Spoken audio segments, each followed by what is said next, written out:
Selamat pagi bagi Bapak, Ibu, Saudara-saudari yang terkasih. Kembali lagi dengan kami di Renungan Harian HKBP Batam.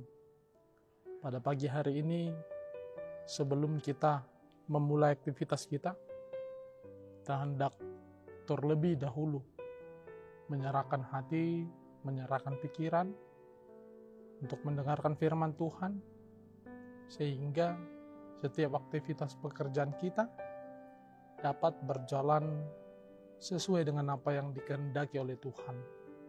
Sebelum kita mendengarkan firman Tuhan, kita bernyanyi.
Kita berdoa. Terima kasih Tuhan, karena pada pagi hari ini Engkau masih memberi kami kesempatan untuk menikmati kehidupan yang daripada Engkau. Oleh sebab itu Tuhan, sebelum kami mendengarkan firman-Mu ini, kami meminta kepadamu agar Engkau terlebih dahulu bersama-sama dengan kami, agar dapat mengajari kami tentang apa yang Engkau kehendaki di dalam kehidupan kami melalui firman-Mu ini. Di dalam nama anak-Mu Yesus Kristus, kami berdoa kepadamu. Amin. Bapak, Ibu, Saudara-saudari yang terkasih, nats renungan kita pada pagi hari ini, Sabtu, tanggal 16 Desember 2023, diambil dari kitab Ibrani, pasalnya yang ke-7, ayatnya yang ke-25. Ibrani 7, ayat yang ke-25, saya akan membacakan bagi kita. Karena itu, Ia sanggup juga menyelamatkan dengan sempurna semua orang yang oleh Dia datang kepada Allah. Sebab Ia hidup senantiasa untuk menjadi pengantara mereka. Demikian firman Tuhan.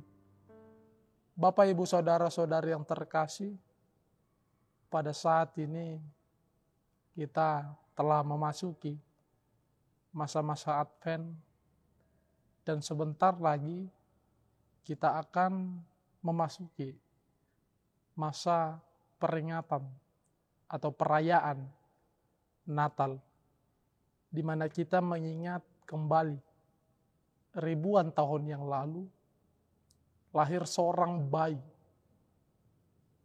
yang datang dari Dia melalui manusia. Kita bisa lihat pada saat ini, Bapak, Ibu, Saudara-saudari yang terkasih, banyak dari kita yang mungkin melupakan, tidak mengerti tentang apa makna daripada kelahiran Dia, Yesus, yang dari Allah turun ke dunia ini. Kita bisa lihat realita pada saat ini di mana kita masuk ke masa-masa Advent, dan akhirnya kita akan masuk ke masa Natal. memperingati hari kelahirannya, kita banyak sekali yang melupakan apa arti, apa makna daripada kedatangannya.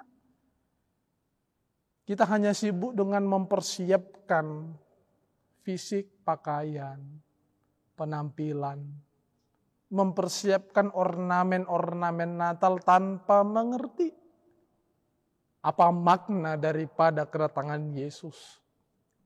Oleh karena itu, kita mari melihat kembali apa yang menjadi tujuan, apa yang menjadi maksud daripada Dia, Yesus Kristus, datang ke dunia ini.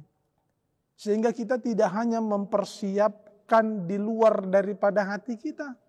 Sehingga kita tidak hanya ribut atau repot mempersiapkan ornamen-ornamen tanpa melihat makna, tanpa mempersiapkan hati dan pikiran kita untuk menyerahkan hidup kita kepadanya. Bapak, Ibu, Saudara-saudara yang terkasih, upah dosa adalah maut. Upah dosa adalah kematian yang kekal. Seandainya dosa itu tidak mematikan kita, pasti kita tidak membutuhkan yang namanya pengantara. Ketika dosa itu tidak mematikan kita, kita tidak membutuhkan yang namanya penebus. Tetapi sebaliknya, karena dosa itu mematikan, karena upah daripada dosa itu adalah kematian yang selama-lamanya, kematian yang kekal. Sekarang yang menjadi pertanyaan bagi kita, siapa yang bisa, siapa yang dapat melepaskan kita dari dosa yang mematikan itu? Rasul Paulus berkata, syukur kepada Yesus Kristus yang telah mati demi mendamaikan kita dengan Allah oleh karena dosa. Dari perkataan Paulus ini, mari kita merubah lagi prinsip kita. Mari kita merubah kembali pola pikir kita. Bahwa kedatangan Yesus Kristus sesungguhnya, Bapak, Ibu, Saudara-saudari yang terkasih, yaitu untuk menyelamatkan kita, umat manusia, dari yang namanya kematian yang kekal. Melalui nats kita, nats renungan kita pada pagi hari ini, kita diingatkan kembali bahwa Yesus Kristus itu menyediakan keselamatan yang sempurna. Oleh karena itu, firman ini mengingatkan kita lagi dengan hal yang kedua, bahwa di balik keselamatan itu, di balik kedatangan Kristus itu, ada janji yang daripada Kristus untuk menyelamatkan kita. Oleh karena itu, di masa-masa Advent ini, sebelum kita memasuki masa Natal, mari kita melihat, merefleksi kembali, sudah bagaimana hidupku Tuhan? Sudah bagaimana keselamatan yang sudah Tuhan berikan melalui kematiannya di dalam hidupku? Apakah keselamatan itu sudah bermanfaat di dalam hidupku? Atau keselamatan itu, atau kematian Yesus Kristus di kayu salib itu sia-sia di dalam hidupku dengan berlaku dosa setiap hari? Di masa Natal ini, Bapak, Ibu, Saudara-saudari yang terkasih, firman Tuhan ingin mengajak kita mengenal kembali, mengerti, merubah prinsip kita, merubah mindset kita. Mari kita fokus kepada diri kita. Mari kita lihat bahwa kedatangan Kristus itu menyediakan keselamatan bagi kita karena kita adalah manusia yang berdosa. Yang ketika kita tidak diselamatkan, kita akan mendapat kematian yang kekal. Oleh karena itu, mari kita rubah diri kita untuk lebih baik lagi ke depan. Natal ini jangan hanya sebatas perayaan, tetapi mari kita buat perayaan peringatan kelahiran Yesus Kristus itu sebagai pedoman bagi kita untuk menjadi lebih baik lagi ke depannya. Ingat, Bapak, Ibu, Saudara-saudara yang terkasih, Keselamatan Tuhan tidak separuh-separuh. Keselamatan Tuhan itu tidak setengah-setengah, tetapi sempurna. Sampai kita dihidupkan kembali di hari kedatangannya yang kedua kali, dan menghadapi penghukuman, dan menghadapi kehidupan yang kekal. Walaupun dosamu merah seperti kermiji, akan menjadi putih seperti kapas. Itulah pengorbanan, itulah janji daripada Yesus Kristus. Amin, kita berdoa. Terima kasih Tuhan, sebab pada hari ini kami masih mendapat kesempatan untuk mendengarkan firman-Mu yang mengingatkan kami akan kedatangan anak-Mu Yesus Kristus adalah jalan bagi keselamatan kami. Keselamatan yang sempurna, yang Engkau persiapkan, yang Engkau berikan kepada kami.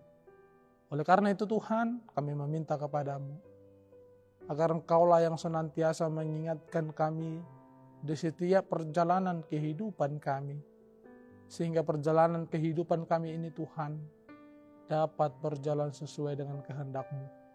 Pada hari ini Tuhan, seluruh aktivitas pekerjaan kami serahkan ke dalam tangan pengasihan-Mu, agar Engkaulah yang senantiasa menemani kami, agar setiap pekerjaan kami, aktivitas kami pada hari ini dapat berjalan sesuai dengan kehendak-Mu, dan dapat menjadi jalan bagi kami untuk memuliakan nama-Mu. Di dalam nama anak-Mu Yesus Kristus kami berdoa kepada-Mu. Amin. Demikian perjumpaan kita Bapak, Ibu, Saudara-saudara yang terkasih. Semoga pekerjaan kita, aktivitas kita pada hari ini dapat berjalan sesuai dengan kehendak Tuhan. Shalom.